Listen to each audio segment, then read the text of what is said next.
وفاداری ایک برانڈ ہے جسے ہر کوئی افورڈ نہیں کر سکتا۔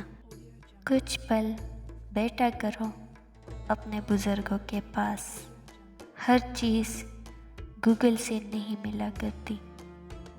اپنے سوا کوئی اپنا نہیں، لہٰذا اپنی قدر کیجیے۔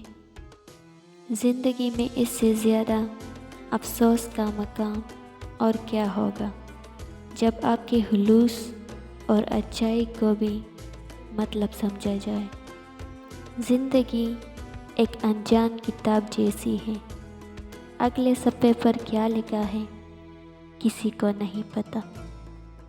اپنے آپ میں کچھ کمال پیدا کر تاکہ دوسروں میں کمال دیکھ کر تم کہیں غم میں نہ پڑ جاؤ۔ دنیا اگر ہاتھ سے نکل جائے تو بندہ غریب ہو جاتا ہے، اور یہی دنیا اگر دل سے نکل جائے تو بندہ ولی ہو جاتا ہے۔ محبت عزت ہوتی ہے، خیرات نہیں، نصیب سے ملتی ہے، اوقات سے نہیں۔ سمجھ نہ آیا زندگی تیرا یہ فلسفہ۔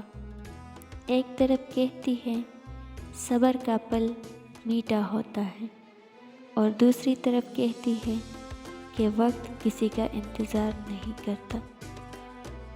اللہ پر یقین رکھنے والے دعا مانگنے کو کبھی معمولی نہیں سمجھتے، وہ اللہ پر توکل رکھتے ہوئے ناممکن کو مانگنا جاری رکھتے ہیں۔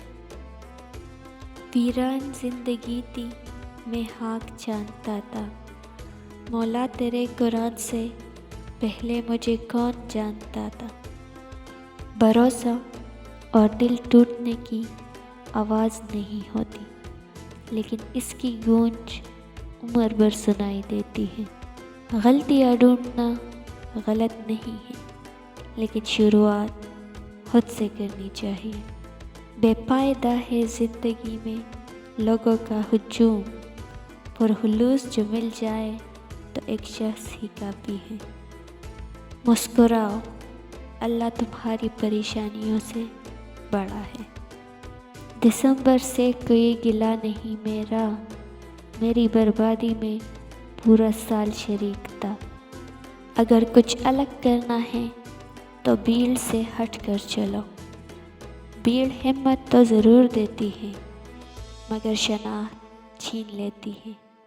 ہنستے رہو گے تو دنیا ساتھ ہے، ورنہ آنسوؤں کو تو آنکھ بھی جگہ نہیں دیتی۔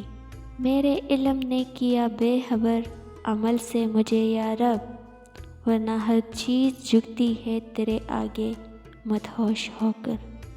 حضرت علی رضی اللہ تعالیٰ عنہ نے فرمایا، سب راستے بند ہو سکتے ہیں مگر رب کی رحمت کا راستہ کبھی بند نہیں ہو سکتا۔ آپ کے لاکھ وارث ہوں لیکن باپ کے بغیر آپ لاوارث ہیں۔ ملے گا کیا دلوں میں نفرتیں رکھ کر، بڑی مختصر سی ہے زندگی، مسکرا کے ملا کرو۔ یہاں پہچان ہوتی ہے ہماری باپ دادا سے، یہ گاؤں ہے یہاں کوئی مکان نمبر نہیں ہوتا۔ جب دل دکھتے ہیں تو زبانیں خود ہی بند ہو جاتی ہیں۔ انسان ہر چیز کے بغیر رہ سکتا ہے، لیکن انسان اپنے دکھ اللہ کو بتائے بنا نہیں رہ سکتا، کیونکہ اللہ ہی تو سکون عطا کرتا ہے۔ حضرت علی رضی اللہ تعالیٰ عنہ نے فرمایا، مومن وہ نہیں جس کی محفل پاک ہو، مومن وہ ہے جس کی تنہائی پاک ہو۔ ماں کے پاس جا کر بیٹھ جایا کرو، کیونکہ ماں کے ساتھ گزارا ہوا وقت قیامت کے دن نجات کا باعث بنے گا۔